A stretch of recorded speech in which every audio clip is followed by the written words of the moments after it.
पानी गर्म करते, ताप बढ़ाया अपन ने, पानी गर्म किया, भर भर भर भर भर उबलने लगा पानी, गतिज बढ़ गई। वैसे आप किसी चालक को गर्म करोगे तो आप देख रहे हैं कितना बढ़िया पेपर है, कितने अच्छे अच्छे क्वेश्चन हैं, किसी गाइड वाइड से नहीं है। ऐसा ही होता है बोर्ड का पेपर, ये बोर्ड से आया हुआ पेपर है, इसलिए बहुत जरूरी है वीडियो। दोस्तों, जैसा कि हम सभी जानते हैं तिमाही परीक्षा आने वाली है और तिमाही परीक्षा जो है वो 12 सितंबर सोमवार को पहला फिजिक्स का पेपर है।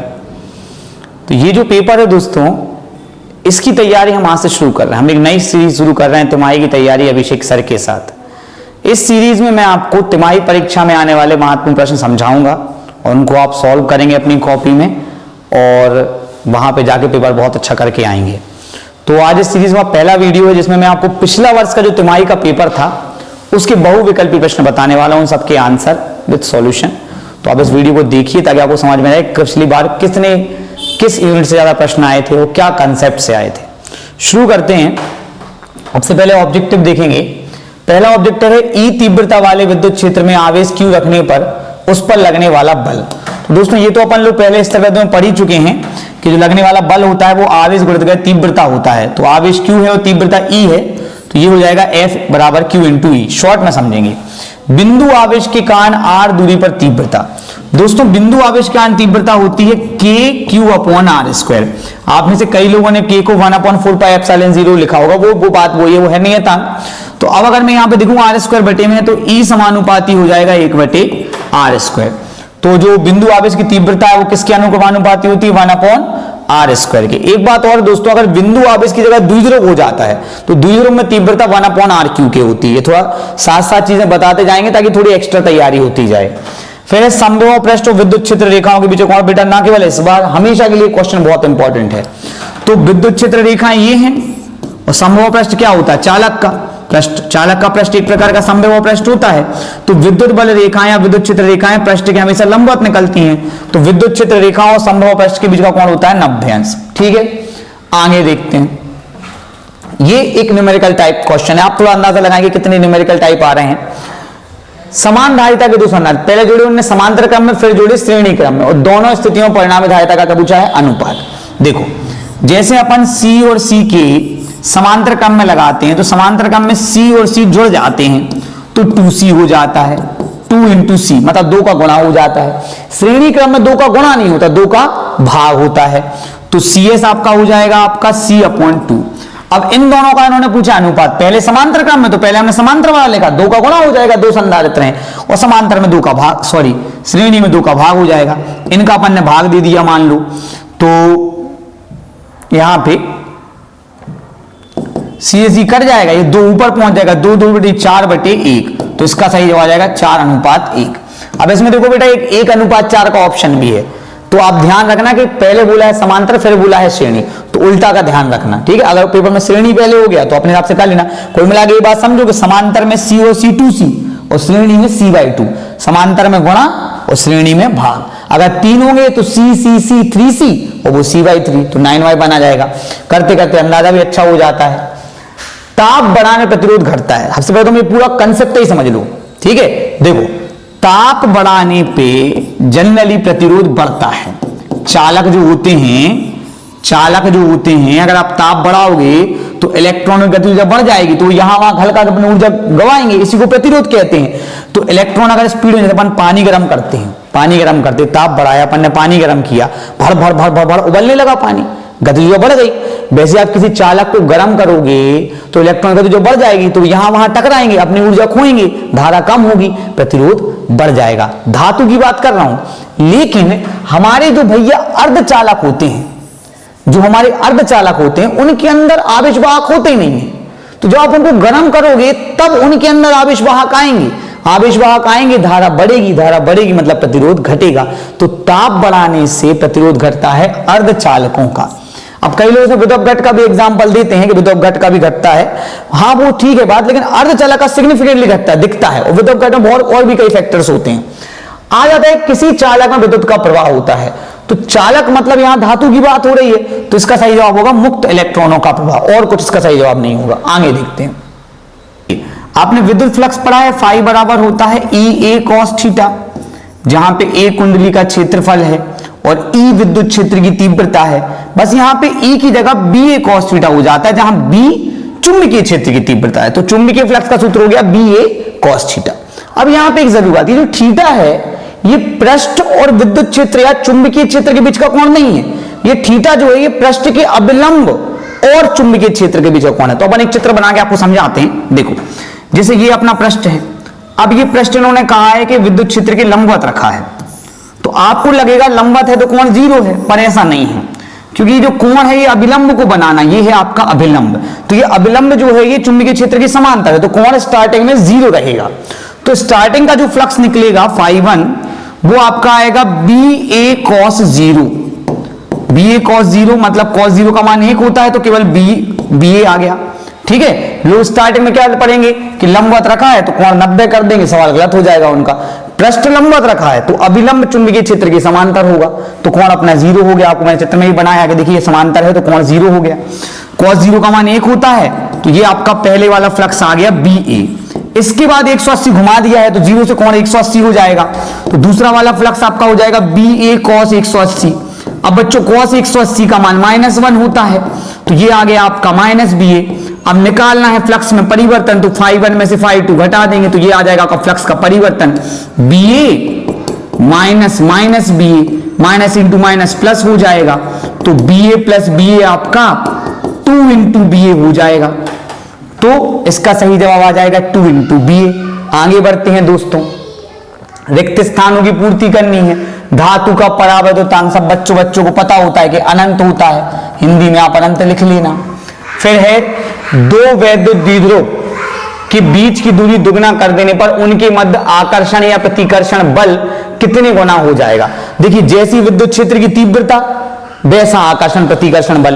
तो हमको पता है कि द्विध्रुव के कारण विद्युत क्षेत्र की तीव्रता होती K2P/RQ या निरक्षीय में P/RQ। हर कंडीशन में E समानुपाती RQ होती है कि वह दूरी बढ़ी तो तीव्रता घटी। अब इनने दूरी करी है दुगना, तो 2 का Q हो जाएगा 8, तो आकर्षण प्रतिवर्तन बल 1/8 गुना हो जाएगा।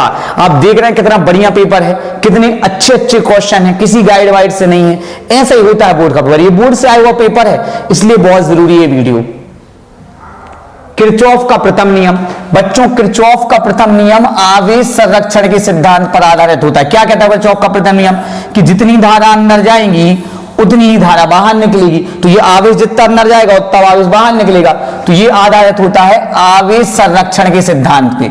अब बच्चों ये है बड़ा महत्वपूर्ण टॉपिक, तो द्वितीय नियम भी याद कर लेना कि द्वितीय नियम काम करता है ऊर्जा संरक्षण के सिद्धांत पर। आगे आ जाओ, विद्युत धारा एक खालिस्तान राशि, सबको पता है कि अदिश राशि है, अदिश राशि है। सेल के खुले परिपथ में इलेक्ट्रोडों के अधिकतम विभवांतर को, अधिकतम विभवांतर माने क्या होता है, विद्युत वाहक बल। तो इसका सही जवाब आ जाएगा विद्युत वाहक बल। जो बच्चे अभी पढ़ाई कर रहे हैं उनको समझ आ रहा हो कि हमने जो पढ़ाई करी उससे भी कई क्वेश्चन, बस रिवीजन होते रहना चाहिए, ये वीडियो उसी के लिए।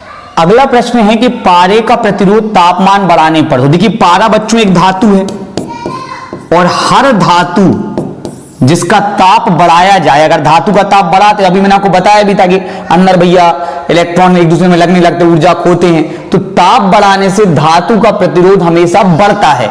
तो पारे का प्रतिरोध तापमान बढ़ाने पर बढ़ जाता है या अधिक हो जाता है, ये अधिक हो जाता सही बैठेगा इसमें। ठीक है, फिर है चुंबकीय फ्लक्स में परिवर्तन की दर किसके अनुक्रमानुपाती होती है। तो भाई ये तो फैराडे के विद्युत चुंबकीय प्रेरण का द्वितीय नियम है कि प्रेरित विद्युत वाहक बल का मान चुंबकीय फ्लक्स में परिवर्तन की दर के अनुक्रमानुपाती होता है। तो इसका सही जवाब आएगा प्रेरित विद्युत वाहक बल, प्रेरित विद्युत वाहक बल। जिनको नहीं पता उनको पता होना चाहिए कि अगर हम एक कुंडली लें और एक चुंबक को अंदर बाहर करें कुंडली से, तो उसमें धारा उत्पन्न हो जाती है, विद्युत वाहक बल आ जाता है, तो प्रेरित विद्युत वाहक बल कहते हैं। तो जैसे जैसे आप बदलते हो प्रेरित विद्युत वाहक बढ़ता है, तो प्रेरित विद्युत वाहक बल के अनुक्रमानुपाती होती है चुंबकीय फ्लक्स में परिवर्तन की दर। अब आगे देख लेते हैं, सही जोड़ी बनाना है बच्चों। देखो, पहली सही जोड़ी में लिखा है चल कुंडली धारा मापी, ठीक है, फिर लिखा है शंट युक्त धारा मापी। तो अपन एक एक करके जाएंगे ताकि अपने ज्यादा से ज्यादा सही हो पाए। सबसे पहले अपन लॉरेंज बल, तो लॉरेंज बल होता है Q into V into B sine theta. तो बच्चों यहां पे वेग इन्होंने u लिया है, तो अपना हो जाएगा QUB साइन थीटा। फिर आ जाता अपना चुंबकीय फ्लक्स, अभी मैंने आपको बताया BA cos थीटा, लेकिन इन लोगों ने यहां पे मैक्सिमम वाला लिया है तो phi is equal to B A हो गया। ठीक है, फिर अपना है चुंबकीय आघूर्ण। चुंबकीय आघूर्ण जो होता है, जैसे आपने द्विध्रुव आघूर्ण पढ़ा, वैध द्विध्रुव आघूर्ण, वैध चुंबकीय आघूर्ण होता है कैपिटल M बराबर M इंटू 2L, जैसे Q इंटू 2L वो होता है। अब इसका मात्रक होता है एम्पियर मीटर और इसका मात्रक होता है मीटर। तो चुंबकीय आघूर्ण का जो मात्रक बनेगा वो बनेगा एम्पियर मीटर स्क्वायर। ठीक है दोस्तों, अब ध्रुव प्राबल्य का मैंने आपको बता दिया, ये कहलाता ध्रुव प्राबल्य। ध्रुव प्राबल्य का मात्रक मैंने आपको बता दिया क्या होता है, एम्पियर मीटर। अब बचते हैं अपने केवल क्या, चल कुंडली धारामापी और शंटयुक्त धारामापी और क्रम उच्च प्रतिरोध वाला धारामापी। सबसे पहले आप ये समझो, वैसे तो शंट वाला क्वेश्चन आप देख लेना, कि जो चल कुंडली धारामापी होता है वो कैसे वर्क करता है। चल कुंडली धारामापी जो होता है वो धारा के चुंबकीय प्रभाव पर आधारित होता है। कैसे, चल कुंडली धारामापी के अंदर एक कुंडली लगी होती है, आपने धारा बहाई, कुंडली में से धारा बहाई, चुंबकीय उत्पन्न हुआ, इसके दोनों तरफ चुंबक होती है, वो चुंबक चुंबक आपस में इंटरेक्ट करती है तो कुंडली घूमती है और निडल आपको घूमती दिखती है। तो चल कुंडली मापी जो होता है धारामापी, वो धारा के चुंबकीय प्रभाव पर आधारित होता है। अब बचता है संटयुक्त धारामापी। तो सभी को पता है कि अगर आप इसके साथ संट लगा देते हो धारामापी के साथ तो ये बन जाता है अमीटर। क्या बन जाता है, अमीटर। और उच्च प्रतिरोध जोड़ना है क्रम में। अब यहां पे इनको लिखना चाहिए कि श्रेणी क्रम में, गलत बात है इनकी, लेकिन अब बचा ही वो है तो वोल्टमीटर ही रहेगा। तो एक शॉर्ट में अपन समझ लेते हैं इस चीज को एक बार फिर से, कि देखो चल कुंडली धारामापी धारा के चुंबकीय प्रभाव पर आधारित होता है। आज सही जोड़ी में आया है, कल खालिस्तान में आ जाएगा, ऑब्जेक्टिव में आ जाए। ठीक है, चल कुंडली धारामापी के साथ अगर आप समांतर क्रम में एक अल्प प्रतिरोध लगाओगे, इसका नाम संट होता है, अल्प प्रतिरोध होता है, समांतर क्रम में लगता संट होता है, तो ये बनता है अमीटर। और श्रेणी क्रम में लगाओगे लेकिन प्रतिरोध अब अल्प नहीं उच्च लगाओगे तो ये बनता है वोल्ट मीटर। तो ये बड़ा इंपॉर्टेंट कंसेप्ट है यार, बहुत ही इंपॉर्टेंट कंसेप्ट है। आज यहां आया, कल खालिस्तान में आ जाएगा। चलो आगे बढ़ते हैं। अगला सवाल है, एक कुंडली की कुल लंबाई को अपरिवर्तित रखते हुए कुंडली में फेरों की संख्या दुगनी कर दी जाती है, उसका स्वाप्रकट कितने गुना हो जाएगा। देखो समझो, कुंडली का स्वाप्रकट क्या होता है, म्यू चुंबकनशीलता, एन स्क्वायर फेरों की संख्या का square, number of turns, area और लंबाई।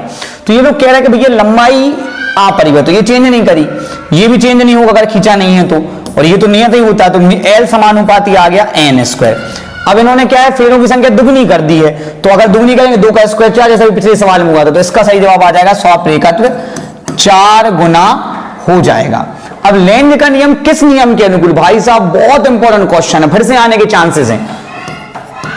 ऊर्जा संरक्षण, लेंज का नियम ऊर्जा संरक्षण के नियम के अनुकूल है, बहुत इंपॉर्टेंट याद रखना। ठीक है, किरचॉफ का द्वितीय नियम भी ऊर्जा संरक्षण के नियम के अनुकूल है, प्रथम नियम आवेश संरक्षण के। अब देख लेते हैं एक शब्द और एक वाक्य में उत्तर। एक बंद पृष्ठ के अंदर एक वैद्युत द्विध्रुव स्थित है, उससे गुजरने वाला संपूर्ण विद्युत फ्लक्स। देखो गॉस की प्रमेय क्या कहती है कि अगर किसी बंद पृष्ठ के अंदर Q आवेश है तो उससे गुजरने वाला फ्लक्स होता है Q अपॉन एप्सिलॉन 0। अब इस बार क्या है कि द्विध्रुव रखा है, अब द्विध्रुव में एक प्लस Q आवेश होता है और एक माइनस Q, तो टोटल आवेश तो प्लस Q माइनस Q 0 हो गया। तो जब टोटल आवेश 0 है तो गुजरने वाला फ्लक्स भी 0 होगा। तो चाहे एक द्विध्रुव रखे हों या आगे जाके 10 द्विध्रुव रखे, अगर बंद पृष्ठ के अंदर द्विध्रुव रखे हैं तो कुल आवेश 0 हो गया, तो फ्लक्स भी आपका 0 हो जाएगा। तो इसका सही जवाब होगा फ्लक्स का मान 0 होगा। आप लिख सकते 0 होगा या पूरा भी लिख सकते हैं कि गुजरने वाला फ्लक्स 0 होगा। अगला है, एक वैद्युत द्विध्रुव के कारण किन बिंदुओं पर विद्युत विभव का मान 0 होता है। तो हम सभी को पता है कि द्विध्रुव की निरक्षीय स्थिति में स्थित किसी भी बिंदु पर आप विद्युत विभव निकालेंगे तो वो 0 होता है। तो आप ये लिखना कि वैद्युत द्विध्रुव की निरक्षीय स्थिति में स्थित किसी भी बिंदु पर वैद्युत विभव 0 होता है। या अगर आपको ये नहीं लिखना तो आप लिख देना लंबार्धक, वैद्युत द्विध्रुव की लंबार्धक पर स्थित किसी बिंदु पर विद्युत विभव 0 होता है, सब में नंबर मिलेंगे। अगला देख देते हैं, अनुगमन वेग और विद्युत क्षेत्र की तीव्रता में संबंध स्थापित कीजिए, संबंध लिखिए। तो देखो बेटा वैसे तो ये लिखना चाहिए अपन को ई टाउ अपॉन एम, विद्युत क्षेत्र की तीव्रता है, माइनस भी लगाना चाहिए अगर आप वेक्टर लगा रहे हैं दोनों पे। ठीक है, लेकिन अगर तुमको याद ना रहे तो ये याद कर लो, ये बड़ा इंपॉर्टेंट, पता जितने भी क्वेश्चन हैं ये सारे बहुत इंपॉर्टेंट है और ये तो बहुत ही इंपॉर्टेंट है अनुगमन वाला। तो वीडी समानुपाती ई, आप ये भी लिख सकते हो अनुगमन वेग विद्युत क्षेत्र की तीव्रता के अनुक्रमानुपाती होता है, तो भी चल जाएगा भाई, दोनों कंडीशन में नंबर मिलेंगे, बाकी तुम्हें जो याद रह जाए। अब देखो इससे यही फायदा होता है कि पढ़ तो अपन ने सब लिया पर पेपर में जो आ रहा है उस पर अपन फोकस कर पा रहे हैं। चलो आगे देखते हैं। एक तार को खींचकर उसकी लंबाई 3 गुना कर दी जाती है, उसका प्रतिरोध कितने गुना हो जाएगा। हम सभी को पता है भैया कि अगर खींच के लंबाई बढ़ाते तो R समानुपाती L स्क्वायर होता है, तो अगर 3 गुना कर दो 3 का प्रतिरोध हो जाएगा 9 गुना, तो इसका सही जवाब हम लिख देंगे 9 गुना, है ना। अगर लंबाई 2 गुना है 2 दूनी 4 हो जाएगा, अगर लंबाई 5 गुना है तो 25 गुना हो जाएगा। ये कंसेप्ट याद रखना। एक शब्द में उत्तर का अब आखिरी क्वेश्चन है, जब किसी विद्युत परिपथ को भंग किया जाता है तो उत्पन्न प्रेरित धारा दिशा क्या होती है। पहले अपन ये समझ लें कि प्रेरित धारा होती क्या है। देखो क्या होता है बेटे, जैसे कुंडली है, इस कुंडली में गुण होता है कि अगर आप इसमें धारा प्रवाहित करवाओगे तो ये धारा का विरोध करेगी, ठीक है। ये धारा प्रवाहित तो ये अपनी उल्टी धारा भेजेगी, इसको बोलते प्रेरित धारा। ये ऐसी आ रही तो ये ऐसी भेजेगी, धारा का विरोध करेगी, तो लोग लगा दे विपरीत। पर ये लोग क्या कह रहे हैं, भंग किया मतलब तुमने धारा बंद कर दी, वो धारा बंद होने का भी विरोध करेगी। और जैसे तुम्हारी धारा बंद करी वो तुम बंद हो जाएगी, तो वो खुद अपनी प्रेरित धारा भेजेगी उसी दिशा में कुंडली, कि भैया तुमने बंद कर दी लेकिन हम उसी दिशा में भेजते रहेंगे। कुंडली के अंदर चुंबकीय की ऊर्जा होती है, तो उसी दिशा में भेजेंगे। तो अगर आपने परिपथ भंग किया है तो प्रेरित धारा की दिशा क्या होगी, मुख्य धारा की दिशा में। ठीक है दोस्तों, ये अपना हो गया। इस वीडियो के डिस्क्रिप्शन में आपको ये जो मैंने पढ़ाया है, ये जो ऑब्जेक्टिव है, ये सॉल्यूशन की लिंक मिल जाएगी। आप उसको डाउनलोड करके अपना रजिस्टर में नोट्स भी बना सकते हैं। दोस्तों इस वीडियो के लिए हम लोगों ने बहुत मेहनत की है। आप लाइटिंग सारी देख रहे हैं, सेटअप सारा देख रहे हैं, माइक भी देख रहे हैं। हम लोग आपकी तिमाही में बहुत हेल्प करना चाहते हैं और करेंगे। बहुत सारे वीडियोस डालेंगे, आपको बस वीडियो देखना है, बस और कुछ नहीं करना है, ठीक है। तो अगर आप चाहते हैं कि ये सीरीज कंटिन्यू रहे तो प्लीज हमारी थोड़ी सी हेल्प करिए। पहला तो इस वीडियो को शेयर कीजिए, दूसरा आप ये करिए दोस्तों कि इस वीडियो को पूरा देखिए। ऐसा नहीं कि देखा फिर छोड़ दिया बेफिजूल में, इससे हम लोग का क्लिक इंप्रेशन रेट खराब होता है। अगर आप तिमाही की परीक्षा की तैयारी करने के लिए सिंसियर है तो ही वीडियो देखें और लास्ट दिन के लिए ना बैठे रहें। बस रोज मुश्किल से मुश्किल आधे एक घंटे की वीडियो रहेंगे टोटल। जैसे इस वीडियो पे अच्छे व्यूज आते हैं, अच्छा वो होता है, तो हम इसी कंटेंट को आगे बढ़ाएंगे।